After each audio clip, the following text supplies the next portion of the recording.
Walter Campos, what's up, bro? Mr. Hawkins, nice to talk to you, sir. How you doing, man? You too, man. Thanks. You got no setup over there. Oh, thank you very much. Got a prep.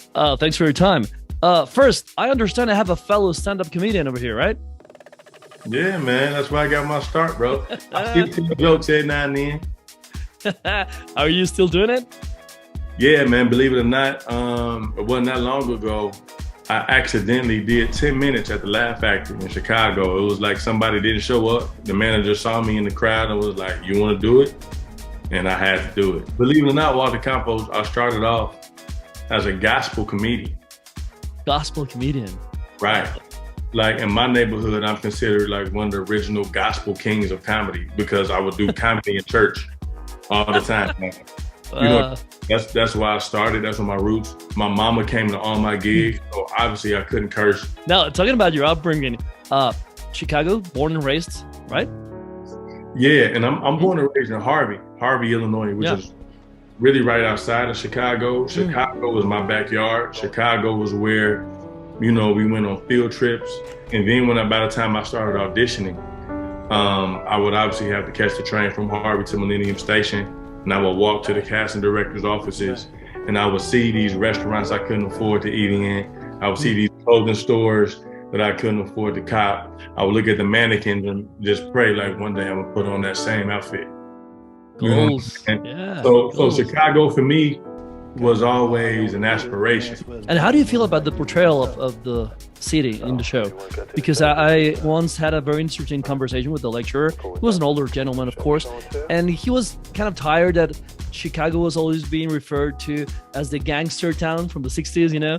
So I'm wondering, you get to live there and everything. How do you find what's portrayed in the show? I think we have to honor history. Sure. And obviously Chicago has that history.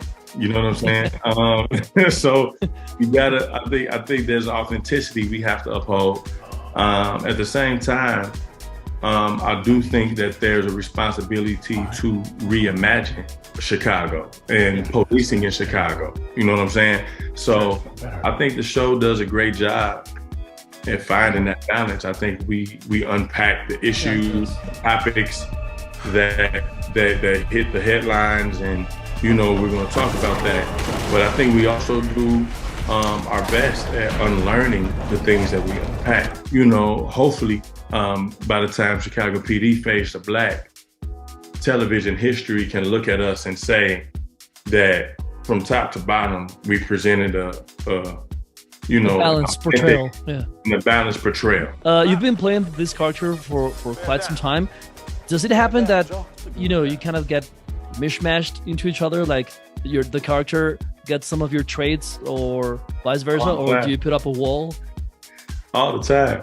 To be honest with you, I get more of Atwater's traits sometimes than Atwater if I get in mine. Like I play a cop. I'm good at being stealthy now. You know what I'm saying? I'm checking my corners before I walk around them. I know how to, like, bro, I can plant wires. Like, you know, like soft surveillance if I had to. I know how to record what's going on without anybody knowing. Like, I can do that. That's someone to be reckoned with, man. Man, it's been a blast. Thank you very much for your time, man. Thank you so much. Appreciate you, Walter Campos.